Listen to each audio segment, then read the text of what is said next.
I want to show you the supplements I take. About somewhere in the first week, like day 5 or something, when I was really low on energy, I started taking magnesium. This is 63% of your day's magnesium. And potassium gluconate. And this is only 3%. I was only taking 1 a day, now I take 2 a day of this. And that really helped. Either I got used to the diet or those really helped like people said they would. So that's what I did my first week. And I've always, since the beginning and even before this diet, taken this NutriSlim Low Carb Dieters multivitamin. And you're supposed to take 3 a day, but I don't. I take 1. And it's got the vitamin C and most of my vitamin D, like 60% or so, since I'm not drinking milk or eating cheese or anything, and not going outside a whole lot. It's very hot here. That helps, I'm sure. But I mostly take this for the vitamin B12, and it's a high amount. Let's see. Yeah, it's over 1,000% for my 1 pill of vitamin B12. So I take that. And then the last thing I just started in like the last week, I noticed I was losing hair, and I really noticed it was getting dry, and that bothered me. I did not want to have dry hair. I did not change the shampoo or conditioner I use. I changed my lotion and I changed my soap and stuff like that. But I didn't change my shampoo or conditioner. So that really bothered me. My hair, should not have been infected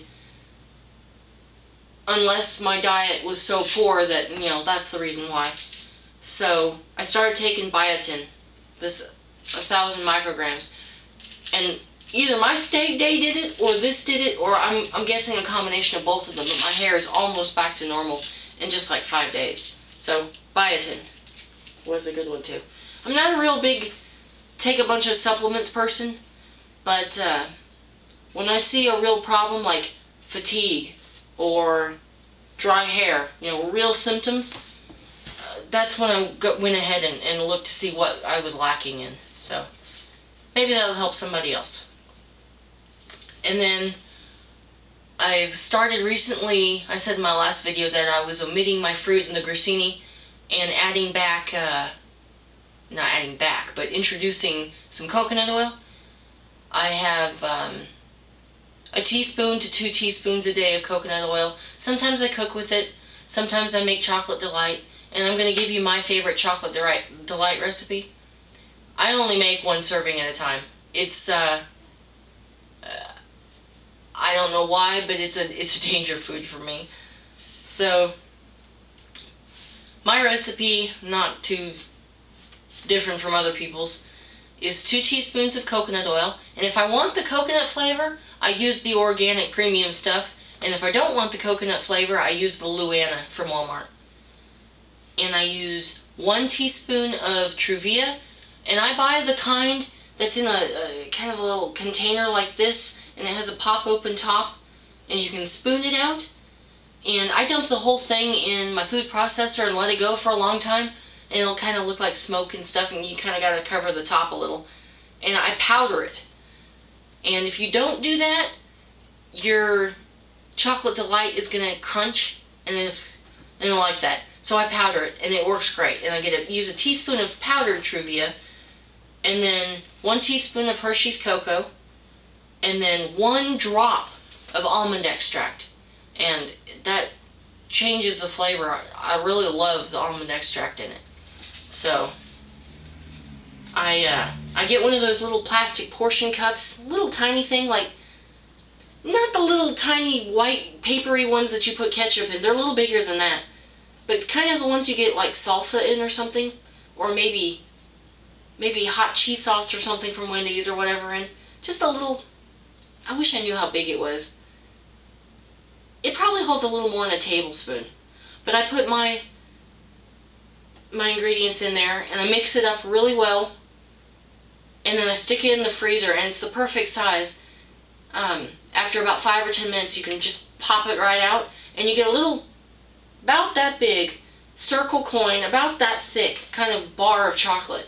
And it's quite good. So I've been eating a meat and a vegetable at lunch, and usually, but not always, because a lot of my freezer stash is 100 grams. So sometimes I eat the 100 grams, sometimes I eat a little bit more. And then in the middle of the day, between lunch and dinner, I'll have the chocolate delight, because that's usually when I get hungry. And then 7 or 8 o'clock at night, I eat my supper. And it's another meat and vegetable, and that's usually the meal I have the extra little bit of meat in. And I try to come out to 500 calories with the chocolate delight, so I kind of am counting it. And I know a lot of people don't count the chocolate delight calories, but I do. And oh, I did have green beans one night, and that was the next morning was the day I lost the 1.6 pounds. So I'm assuming green beans are okay with me.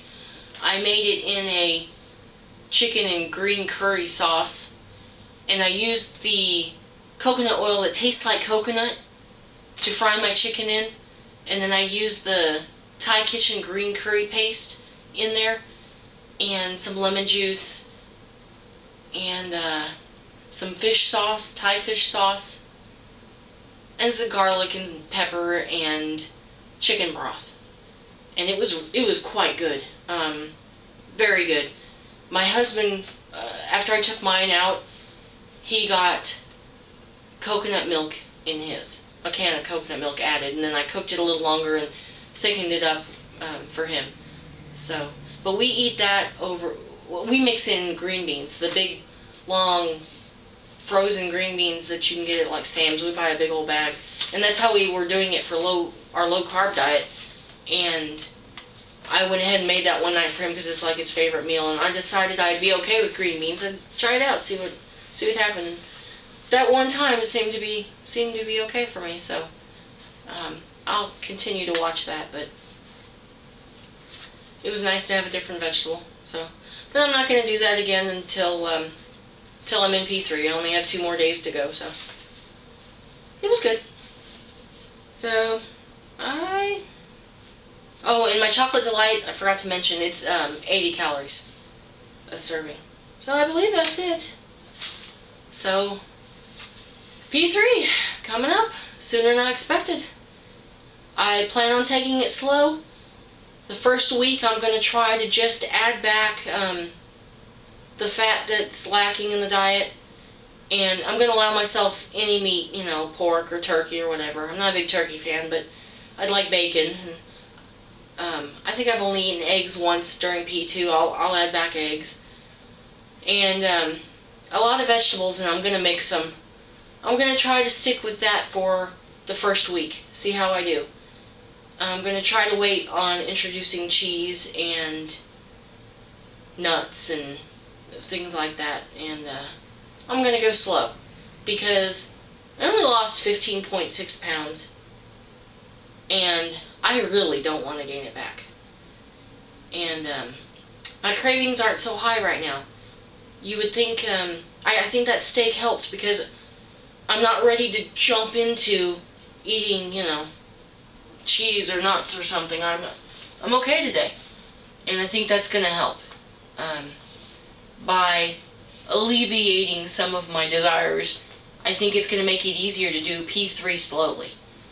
And I don't know if I'll ever get into P4. I mean, I know I'm only doing like 4.5 weeks.